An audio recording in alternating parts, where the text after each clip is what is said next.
ये पहली बार नहीं है, इसके पहले भी 4-5 बार जला चुके हैं। ये हर समय कुरान क्यों जलाते हैं लोग? नहीं जलाएंगे, ये सिर्फ और सिर्फ कुरान जलाते हैं यूरोप वाले। कभी एक आता कभी कुछ। हामिद मीर ने इससे पूछा है कि यहां से ड्रग्स का सुना, इसने बोला आ जाते हैं, ये कबूल कर रहे जाते हैं ड्रग्स, उसका काम खत्म हो गया। क्योंकि जो स्लीपर सेल वाले हैं वो ऐसे ही काम करते हैं, उनकी शादी होती है, उनके बच्चे होते हैं, बिल्कुल आम शहरियों का। तब हामिद मीर था जो कैमरा लेके इसने बताया कि वो अजमल का सामना था। जय हिंद दोस्तों, मैं हूं मेजर गौरवारी और आप देख रहे हैं द चाणक्य डायलॉग्स। इस वीडियो को लाइक करिए, हमारे चैनल को सब्सक्राइब करिए, बेल आइकन दबाना बिल्कुल मत भूलिए। ये जो सिलसिला था सीमा हैदर से शुरू हुआ, वो 4 बच्चे लेकर भारत आई, अंजू थी 2 बच्चे को छोड़कर वहां पे चली गई, पति सास ससुर माँ बाप सबको, वो वहां पे चली गई पाकिस्तान में। एक और गाओ फेंग नाम की एक चाइनीज महिला अपने पाकिस्तानी प्रेमी को मिलने के लिए, वो एक्चुअली स्नैपचैट पे चैट करते थे, तो स्नैपचैट पे बात करते करते इनको मोहब्बत हो गई और वो चीन से गाड़ी लेकर पाकिस्तान पहुंच गई। अब मैं आपको आगे की स्टोरी सुनाता हूं और फिर अपना एनालिसिस दूंगा, आपको मजा आएगा, बने रहिए दोस्तों। अच्छा, ये है वुमेन है, इसका नाम है गाओ फेंग। ये आ जाती है, इस्लामाबाद पहुंचती है, लेकिन पहले ये गिलगिट बाल्टिस्तान के थ्रू आई थी, ठीक है। और 18 साल का इसका जो है, जिसके साथ इसका अफेयर चल रहा है, उसका नाम जावेद है। तो जावेद ये है, ये बाजौर डिस्ट्रिक्ट में नहीं ले गया उसको, क्योंकि बाजौर में मामला थोड़ा सा खराब है, तो ये ले गया इसको अपने मामा के घर समरबाग तहसील लोअर डीर डिस्ट्रिक्ट में। अपने होम टाउन नहीं, मामा के घर ले गया, मामा के घर रखा। अब वो आ गई है इस्लामाबाद। तो ये गाओ फेंग है जो वहां से आई है। अजय चक्कर क्या है, ये अचानक हुआ रही है। कभी कभी हम देखते थे कोई चलने मिलने चला गया, यहां पे मिलने के आ गया। एक पाकिस्तानी लड़का था जो इंडिया आ गया था अजय देवगन से मिलने के लिए, आई थिंक मैंने सुना कहीं पे। तो ये सब चीजें अलग है, लेकिन ये जो है ना, अब देखिए मैं आपको बताता हूं, एक कॉन्सेप्ट है। आप पहले कॉन्सेप्ट समझिए दोस्तों, फिर मैं आपको बताऊंगा कि है क्या, मैं बात क्या कर रहा हूं। Hide in plain sight, hide in plain sight, सबके सामने खड़े होके आप छुप जाओ। कैसे छुप जाओगे? आप तो बोलोगे यार छुपाव के लिए तो कोई जगह होनी चाहिए जिसके पीछे छुपो। नहीं, हाइड इन प्लेन साइट का कॉन्सेप्ट ये है दोस्तों। एक उदाहरण के साथ मैं आपको बड़ा खूबसूरत उदाहरण देख के समझाता हूं। मेरे पास एक सूटकेस है जिसमें नोट भरे हुए हैं, पैसा भरा हुआ है, ठीक है, 50 लाख रुपए मेरे सूटकेस में। मैं सूटकेस जमीन पर रखता हूं, सामने बाथरूम है, मुझे बाथरूम जाना, मुझे टॉयलेट जाना है। अगर मैं सूटकेस वहां पर छोड़ दूं, मैं टॉयलेट जाऊं और वापस आ जाऊं, 90% चांस है कि मुझे सूटकेस वहीं पे मिलेगा। पर अगर मैं टॉयलेट जाऊं और वहां पे मेरे साथ जो 15-20 लोग बैठे हैं उस पब्लिक एरिया में, उनको बोलूं कि यार आप लोग प्लीज जरा ध्यान रखना, इसके अंदर 50 लाख रुपए हैं, जरा इसका प्लीज ध्यान रखना, 50 लाख रुपए इसके अंदर, इसको कुछ छेड़ना मत यार, ठीक है, देख लेना जरा, 50 लाख रुपए हैं इसके अंदर। तो जब तक मैं बाथरूम से 2 मिनट के बाद आऊंगा वो सूटकेस गायब हो चुका होगा। सबसे बढ़िया चीज, किसी को बताओ मत, बीच में 50 लाख रुपए का सूट, किसको क्या पता कपड़ा रखा है इसके अंदर, बर्तन रखा है, किसी को क्या पता क्या है इसके अंदर, बोलो मत किसी को। This is hiding in plain sight. यानी कि सीमा गुलाम हैदर भारत आती है, और मैं इस मामले में भी कन्विंस नहीं हूं, मैं बार बार कह रहा हूं, ठीक है, सचिन मीना ने बता दिया होगा सबको, सचिन मीना ने बोल दिया होगा कि साहब ये पाकिस्तानी है, लेकिन ये सोची समझी साजिश के तहत यह बात हुई है कि हां ये पाकिस्तानी है, हां ये इंडिया आई है, रह रही है। जो इंडिया से औरत गई है अंजू, वो फॉर्मल वीजा लेके गई। तो देखिए हाइडिंग इन प्लेन साइट, आप समझ रहे हैं कॉन्सेप्ट। वो गई वहां पे, अब वो वहां पे सेटल डाउन हो गया। अभी एक गाओ फेंग आती है चाइना से, सबको बता के। अच्छा, ये बात मीडिया में कैसे आ जाती है, मुझे बात समझ में नहीं आई। आपने कभी सोचा है, सीमा गुलाम हैदर बोलती भी बिल्कुल देसी भाषा है, हिंदी बोलती है, नॉर्मल बिल्कुल हिंदी बोलती है, साड़ी वाड़ी उसका सब कुछ वो है, नाम भी उसका सीमा है, किसी को पता ही नहीं लगेगा, कुछ चुपचाप वो यहां पे रहती। ये जानबूझ के करा गया है, जानबूझ के बताया गया है। अब इसके पीछे क्या है, ये तो इंटेलिजेंस एजेंसी जब पूछताछ करेंगी तब पता लगेगा। लेकिन ये जो गाओ फेंग आई है ना, अब आप देखो गाओ फेंग को, गाओ फेंग का मामला क्या है। गाओ फेंग आती है, ठीक है, 20-21 साल की औरत है ये गाओ फेंग। ये आती है 18 साल के जावेद से मिलती है, स्नैपचैट, तीनों के तीनों ये सोशल मीडिया से बातचीत कर रहे थे एक दूसरे से। कोई लूडो खेल रहा था, कोई पबजी खेल रहा था, कोई कुछ, ये स्नैपचैट खेल रही थी। तो ये बहन आ गई चाइना से यहां पे, अब ये सेटल डाउन हो गई पाकिस्तान, ठीक है। एक माहौल बनाया जा रहा है दोस्तों, और मैं आपको बता रहा हूं, आपने बचपन में सुना होगा, this is a true story actually. हम लोगों को लगता है ना ऐसी कहानियां हैं, कहानियां नहीं है, ये सच है। एक जमाने में विष कन्याओं का यूज होता था ना, एक जमाने में, आपने सुना होगा। एंड विश कन्या तो अलग एक कॉन्सेप्ट है। Women have been used as spies for a very long time and they were very effective spies. Men को भी इस्तेमाल करते थे, बच्चों को भी इस्तेमाल करते थे, औरतों को भी इस्तेमाल करते थे। और औरतों को स्पाइस के लिए क्यों इस्तेमाल करते थे?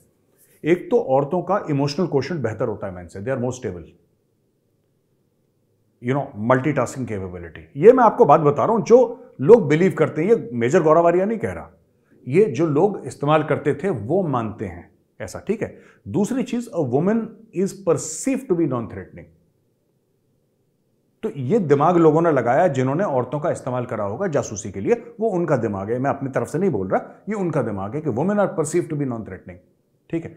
अब वो चली गई, यहां से अंजू गई 2 बच्चे छोड़ के, वीजा लेकर गई, यानी कि पाकिस्तान ने उसको वेलकम करा कि ठीक है मैडम आप आ जाइए। वो चली गई पाकिस्तान, यहां पे 2 बच्चे छोड़ गई, वहां पे अंजू से वो बन गई फातिमा, इस्लाम कबूल कर लिया और वो नसरुल्लाह से शादी कर ली। अब उसकी फोटोग्राफ निकल रही है, वो खाना वाना खा रही है बुर्का पहन के, तो वो सब हो गया। This is hiding in plain sight. अब आप उसका क्या कर लोगे? वो कहेगी कि मेरा हस्बैंड अब पाकिस्तानी है, मेरी नसरुल्लाह से शादी हो गई है, अब क्योंकि वो पाकिस्तानी है आप उसको पाकिस्तानी सिटीजनशिप दीजिए, उसको वहां की शरीयत दीजिए, उसको वहां का निवासी बना दीजिए, उसको पासपोर्ट दे दीजिए पाकिस्तानी। अब वो पाकिस्तान के अंदर बैठ के आराम से she is there hiding in plain sight, ठीक है ना। या तो मैंने आपको बीएसएफ एकेडमी टेकनपुर का स्टोरी बताई थी, उसका गांव कहां पे? बोना गांव, जहां पे मैं भी जा चुका हूं, मैंने आपको बताया था पिछले वाले एपिसोड में। तो दोस्तों या तो ये है कि अब क्या हो सकता है, दिस नोबडी नोज, बट मेरा एक गेसवर्क और चल रहा है दिमाग में कि ऐसा हो सकता है कि उसका काम खत्म हो गया हो, वहां पर उसका काम खत्म हो गया हो, क्योंकि जो स्लीपर सेल वाले हैं वो ऐसे ही काम करते हैं। उनकी शादी होती है, उनके बच्चे होते हैं, बिल्कुल आम शहरियों की तरह रहते हैं। आपने पूरा कुछ पता लगाया, आपको जो पता लगाना था पता लगाया, और लीगली आप आ जाओ ना पाकिस्तान, आप लीगली आ जाओ पाकिस्तान। क्योंकि इंडिया में अगर पता लग गया तो फिर सीधा जिंदगी भर जेल, और फिर आप बोलोगे कि पाकिस्तान में मेरा ये हैंडलर था, ऐसे पैसे आते थे, मैंने ये जासूसी करी, ये जासूसी करी, ये जासूसी करी। अब लोग ये बोलेंगे साहब कि जो अंजू है वो जासूसी क्या कर सकती है, वो तो एक मिडिल क्लास फैमिली की मिडिल क्लास हाउसवाइफ है। नहीं, ऐसा नहीं होता। जो ट्रेंड जासूस होता है वो बहुत कुछ डैमेज कर सकता है।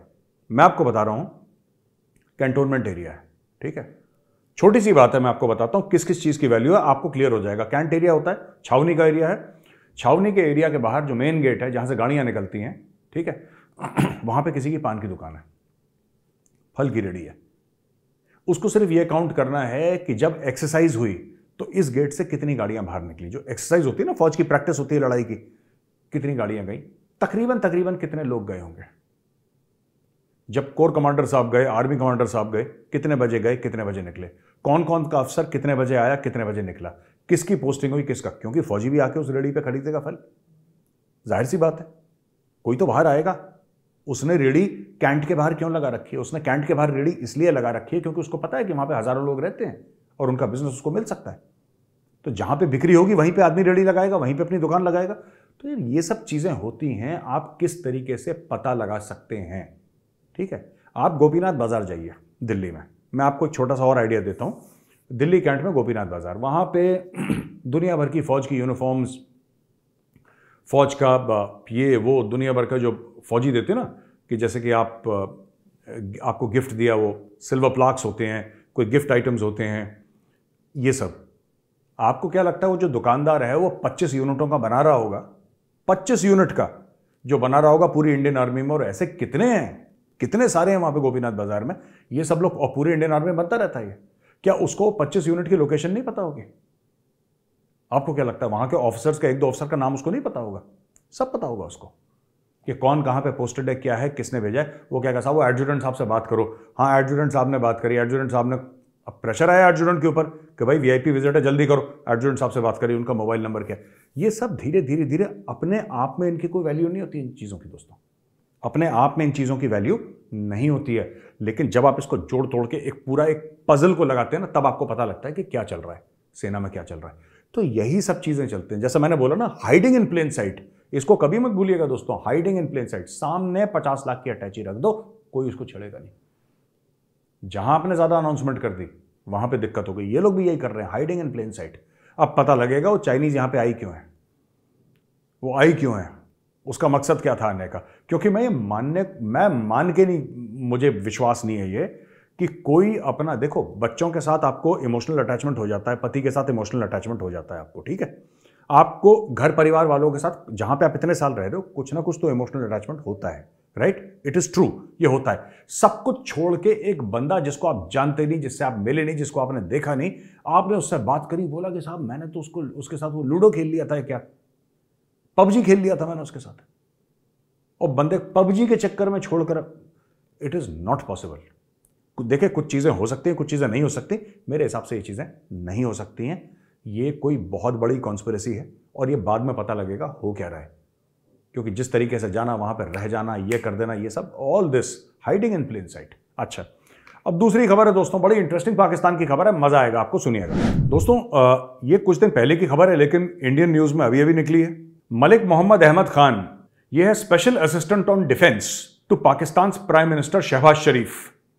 ये क्या कह रहा है, इसका जरा वीडियो देखिए, तब आपको पता लगेगा, और फिर मैं आपको बताऊंगा कि मैं आपको इतने दिनों से क्या कह रहा था और अब ये क्या कह रहा है। ये देखिए, ये है करीब 17-18 तारीख का वीडियो, ये जो इंटरव्यू है, लेकिन इंडियन मीडिया में अभी भी आया है। ये आज का है, आज और कल में आया है इंडियन मीडिया में, और मैं आपको बताऊंगा मैं इतने दिनों से क्या कह रहा हूं। जरा देखिए इसका। मलिक साहब, इसकी क्या वजह है? ये रेंजर्स एरिया है और इसमें कुछ बॉर्डर रेगुलेशन की वजह से कोई सेंसिटिविटी वो कहते हैं कि है। ये क्या बात दुरुस्त नहीं है कि इस इलाके में ड्रोन के जरिए स्मगलिंग भी होती है? बिल्कुल, और ये बड़ी तशवीशनाक है। अभी रिसेंटली एक दो इंसिडेंट ऐसे हुए हैं जिसपे 10-10 केजी हीरोइन बांध के ड्रोन्स के ऊपर उसको फेंक रहे हैं बाहर।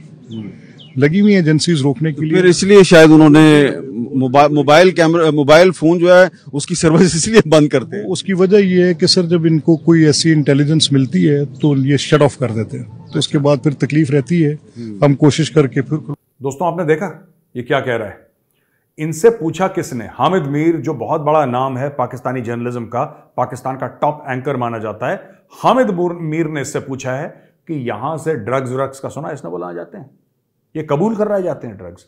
ये बंदा जो कि शहबाज शरीफ का स्पेशल असिस्टेंट है डिफेंस का, ये कबूल कर रहा है। देखिए, ये है मलिक मोहम्मद अहमद खान। मलिक मोहम्मद अहमद खान कह रहा है यस डेफिनेटली हम लोग भेजते हैं ड्रग्स।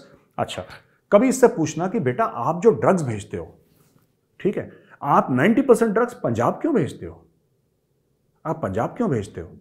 आपका कश्मीर में भी बॉर्डर है, आपका जम्मू में भी बॉर्डर है, आपका राजस्थान में भी बॉर्डर है, आपका गुजरात में भी बॉर्डर है, ठीक है, आपका इतना बॉर्डर है, आप पंजाब में क्यों भेजते हो ड्रग्स? और कभी कभी जम्मू में भी भेज देते हो, पर ज्यादातर आपका पंजाब में। ऐसा क्यों है? ऐसा क्यों है? आप ऐसा क्यों करते हो? Why Punjab? Why do you want these drugs to land in Punjab only? ठीक है, एक तो भाषा मिलती है एक दूसरे की, एक तो ये बात है।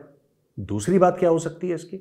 दूसरी बात ये हो सकती है कि भाई पंजाब में पॉपुलेशन ज़्यादा है, वहाँ पे बॉर्डर एरिया में, राजस्थान में इतने लोग और गुजरात में इतने लोग बिल्कुल बैंग ऑन द बॉर्डर नहीं रहते। जम्मू में चले जाएं तो हिल्स, माउंटेन्स ये सब आना शुरू हो जाते हैं, तो वहाँ पे डिफिकल्टी हो सकती है। पंजाब में जोग्राफिकल आसानी है, प्रॉक्सिमिटी है, ये सब है, ये फैक्टर्स सही हैं। लेकिन दोस्तों, एक और बड़ी बात है, मैं आपसे कहता हूँ ना, ये पूरा खालिस्तान का मामला फंड कैसे होता है? मैं अक्सर कहता हूँ आपको, चाणक्य डायलॉग्स हिंदी में, कि नार्को टेरर, नार्को टेरर। मैं अक्सर कहता हूँ आपको भी पता है कि भाई जब हम ये कहते हैं कि पाकिस्तान बिल्कुल फुकरा हो गया है, भाई पाकिस्तान के पास तो पैसे नहीं है, पाकिस्तान कंगाल हो गया, पाकिस्तान भीख मांग रहा है, फिर पाकिस्तान के पास पैसे कहां से आते हैं यार? खालिस्तानियों को फंड करके कि तुम जाके सैन फ्रांसिस्को में इनका कॉन्सुलेट जला दो, ये कर दो, वो कर दो, दुनिया भर का हर चीज के लिए पैसे चाहिए। खालिस्तानी बेवकूफ थोड़ना है, बेवकूफ हैं, बट खालिस्तानी मुफ्त में काम तो फिर भी नहीं करेंगे, लालची लोग हैं, मुफ्त में काम तो नहीं करेंगे। इनका पैसा कहां से आ रहा है? This is the money. दोस्तों, इसको कहते हैं नार्को टेरर। ये नार्को टेरर का पैसा है जो कि पाकिस्तान का, अब ये जो सीनियर बंदा है जो कि शहबाज शरीफ को एडवाइस करता है डिफेंस के मामले में, इसने कबूला है, इसने कबूल किया है कि हां साहब हम लोग इंडिया ड्रग्स भेजते हैं। और हामिद मीर के इंटरव्यू में आपने सुना हामिद मीर ने क्या पूछा, उसने क्या जवाब दिया। फिर कहते हैं कि वहां पे फोन नंबर बंद कर देते हैं इंटेलिजेंस एजेंसी वाले, ये बंद कर देते हैं, वो बंद कर देते हैं, रोकने की कोशिश कर रहे हैं। यानी कि ये कह रहा है कि पाकिस्तान के इंटेलिजेंस एजेंसी वाले उन सबको रोकने की कोई किसी को कोशिश नहीं कर रहा, कोई किसी को रोकने की कोशिश नहीं कर रहा भाई। Nobody is trying to stop anybody. सच बात अलग है, और सच बात क्या है? सच बात यह है कि पाकिस्तान की इंटेलिजेंस एजेंसीज की शय में यह सारा का सारा काम हो रहा है। पाकिस्तान में एक र्यूमर फैलाया जा रहा है, आप किसी भी टेररिस्ट से पूछिए, किसी से भी बात करिए, कुछ भी करिए, तो उसका क्या रहता है कि नहीं साहब बड़ा मुश्किल है यहाँ पे। अब जो हमें आर्मी से सपोर्ट था, अब वो आर्मी से सपोर्ट नहीं मिल रहा है। Fact of the matter is दोस्तों, इंटेंट एंड कैपेबिलिटी, मैं बार बार कहता हूं, पाकिस्तान के पास फिर से पैसा आना शुरू हो गया है। और जिस दिन पाकिस्तान के पास एक लेवल के ऊपर पैसा आ गया, पाकिस्तान फिर टेररिज्म में फ्रंट फुट पे खेलेगा। वो उसकी नीयत है, वो उसकी फितरत है। आप मछली को पानी में डालोगे, मछली तैरेगी। आप कौए हवा में फेंको, कौआ उड़ेगा। ये उसकी फितरत है, उसने करना है। पाकिस्तान के पास पैसा नहीं है, इसलिए पाकिस्तान नार्को टेरर पर डिपेंड कर रहा है। जिस दिन पाकिस्तान के पास मोटा पैसा आ गया, भीख का या एड का, लोन का, किसी का भी, फिर पाकिस्तान टेररिज्म में पूरी जान लगा देगा। अभी भी कर रहा है, अभी भी कर रहा है। ये प्रूफ है सामने आपका। और यही बात मैं आपको कह रहा हूं कि खालिस्तानियों के पास पैसा कैसे आता है। कल मैंने आपको कवर करके बताया था ना चाणक्य डायलॉग्स में, किस तरीके से ये लोग जाते हैं और जाते हैं यहां से पंजाब के गांव से वहां पे जाके इनको बोलते हैं कि तुम झूठ बोलो, तुम खालिस्तानी हो। जबकि वो बंदा नहीं होगा खालिस्तानी, उसका खालिस्तान से कोई लेना देना नहीं है, उसको समझ में भी नहीं आ रहा होगा क्या खालिस्तान है। जानबूझ के उसको बोलो तू खालिस्तानी है, तेरे को मिल जाएगा, और वो लालच में बोल देता है। वो पैसा कहां से आ रहा है पूरा इस ऑपरेशन को रन करने के लिए? क्योंकि उसको भेजने वाला भी तो यहां से कोई होगा ना, वहां पे तो पकड़ लेते हैं इसका भेजने वाला। ये सब, ये सारा पैसा कैसे आ रहा है? Who is funding all this? ये ड्रोन से जो कोकेन, हेरोइन जो पाकिस्तान से आती है, जो अफगानिस्तान से पाकिस्तान से आती है, पाकिस्तान ड्रोन के थ्रू इंडिया में भेजता है। वही तो हामिद मीर ने भंडा फोड़ा है। ये वही हामिद मीर है दोस्तों। कहीं आप लोग भूल गए हो कौन हामिद मीर है? एडिटर साहब जरा फोटो दिखाइए हामिद मीर की। ये वही हामिद मीर है जो 26/11 हुआ था ना, जब पाकिस्तान कह रहा था कि अजमल कसाब कौन है हम जानते ही नहीं, हमें पता ही नहीं अजमल कसाब कौन है। वो तो कोई हिंदू था जिसके हाथ में कलावा बंधा हुआ था, और वो हिंदू था जिसको जबरदस्ती मरवा दिया अपने खुद के लोगों को पाकिस्तान का नाम खराब करने के लिए। ये पाकिस्तानी ड्रामा कर रहा था। तब हामिद मीर था जो कैमरा लेके जियो टीवी में उस समय था ये, और ये कैमरा लेके हामिद मीर गया है और कैमरा लेके इसने बताया कि वो अजमल कसाब का घर है। अजमल कसाब पाकिस्तानी है, वो अजमल कसाब का घर है, वो सामने। तब इसको फोन आए और इसको भगाया वहां से, और इसको कैमरा वैमरा क्रू को दौड़ाया वहां से और बोला नहीं ये कट हो, ये सब हटाओ, ये सब अजमल कसाब नहीं है पाकिस्तानी, वो तो हिंदू है, वो तो इंडिया का रहने वाला है। और ये 26/11 जब कांग्रेस के अपने दिग्विजय सिंह जी ने एक किताब रिलीज करी थी, 26/11 आरएसएस की साजिश, पता है आपको किताब ऐसी रिलीज हुई थी, 26/11 आरएसएस की साजिश। Just imagine. जबकि पाकिस्तान का सबसे बड़ा पत्रकार ये कह रहा है कि ये अजमल कसाब का घर है। ये तो भाई साहब अंदर भी हैं बाहर भी हैं, बहुत ड्रामा चलता है ऐसा। आखिरी खबर यह है कि स्वीडन के पीएम ने यह बोला है कि साहब ये कुरान जली है, ये बहुत अफसोसनाक है, ऐसा नहीं होना चाहिए, हम इसको कंडेम करते हैं और ये जानबूझ के करा गया है और ऐसा वैसा। बिल्कुल। और ये तो मैं भी कहता हूं यार, ये तो मैं भी कहता हूं कि कुरान जलाई ये गलत करी है। इसको कोई भी राइट थिंकिंग आदमी सही नहीं बोलेगा, जिसकी थोड़ी सी भी अकल है ना, थोड़ा सा भी शऊर है, उसको थोड़ा सा भी इल्म है, वो कभी ये नहीं बोलेगा कि कुरान जली बहुत अच्छा हुआ। नहीं, नो, नॉट एट ऑल। ये गलत चीज हुई है, हाईली कंडेमनेबल। लेकिन ये जो स्वीडन का पीएम बोल रहा है ना, ये घड़ियाले आंसू बहा रहा है। क्यों? ये कहता है कि साहब ये बहुत गलत हुआ है, और ये बेसिकली ये नहीं चाहता कि कोई टेररिस्ट अटैक हो जाए स्वीडन के ऊपर। ये इसलिए बोल रहा है क्योंकि उसको पता है कि हमला होगा, आज नहीं तो कल, नहीं तो परसों। ठीक है, इसकी हो रही लुप लुप, तो इसलिए भाई ने पहले ही मना कर दिया। भाई ने बोल दिया कि बहुत गलत है। अरे भाई, अगर तुम सीरियस हो कि कुरान नहीं बर्न होनी चाहिए, तो तुम क्यों कानून नहीं बनवाते? कानून बनाओ ना। तुम कानून मानने वाले मुल्क को कानून बनाओ कि साहब कोई भी धर्म की किताब होगी, कोई भी ऐसी चीज होगी, वो नहीं जलनी चाहिए, उसकी बेगुरबती नहीं होनी चाहिए, गलत चीज नहीं होनी चाहिए उसके साथ। आप करो आप। और ये भी इन्वेस्टिगेट करा जाए कि हर समय वहां पे कुरान शरीफ ही क्यों जलाते हैं वो लोग? दुनिया भर के धर्म है वहां पे हिंदू भी, मुस्लिम भी, सिख भी, ईसाई भी, जैन भी, बुद्धिस्ट भी, सबकी अपनी अपनी किताबें हैं। आपने कभी रेयर केस सुना होगा तो सुना होगा, आपने देखा होगा। ये क्या प्रूव करना चाह रहे हैं ये लोग स्वीडन वाले, और ये क्यों बार बार पुश कर रहे हैं? ठीक है, ये बार बार क्यों पुश कर रहे हैं? ये लड़ाई कहीं और डायरेक्शन में जा रही है दोस्तों। मैं किस दिन विस्तार में कवर करूंगा, पूरा एक वीडियो इसके ऊपर बनाऊंगा आपके लिए 20-25 मिनट का, जिसमें मैं आपको समझाने की कोशिश करूंगा। ये डायरेक्शन, ये हर समय आपने देखना कि ये पहली बार नहीं है, इसके पहले भी 4-5 बार जला चुके हैं। ये हर समय कुरान क्यों जलाते हैं लोग? हर समय कुरान ही क्यों जलाते हैं? वहां पे तो कई धर्म के लोग हैं, सबकी किताबें नहीं जलाएंगे। ये सिर्फ और सिर्फ कुरान जलाते हैं यूरोप वाले। कभी एक आता, कभी कोई जला दी होगी, लेकिन मैक्सिमम इनका फोकस कुरान में रहता है। किस तरीके से मोहम्मद साहब के हम कार्टून बना दें, जो फ्रांस में बने थे, चार्ली हेब्डो की बात कर रहा हूं, ये सब किस तरीके से रीप्रिंट करते हैं। क्या है इशू? इनकी खटपट क्या है? ये किसी और दिन डील करेंगे, लेकिन खटपट है और बहुत गंभीर खटपट है दोस्तों। तो दोस्तों, ये वीडियो देखने के लिए बहुत बहुत धन्यवाद। अगर वीडियो पसंद है तो वीडियो को लाइक जरूर करिएगा, हमारे चैनल को सब्सक्राइब करिएगा और बेल आइकन दबाना तो बिल्कुल भी मत भूलिएगा दोस्तों। जय हिंद, वंदे मातरम, भारत माता की जय।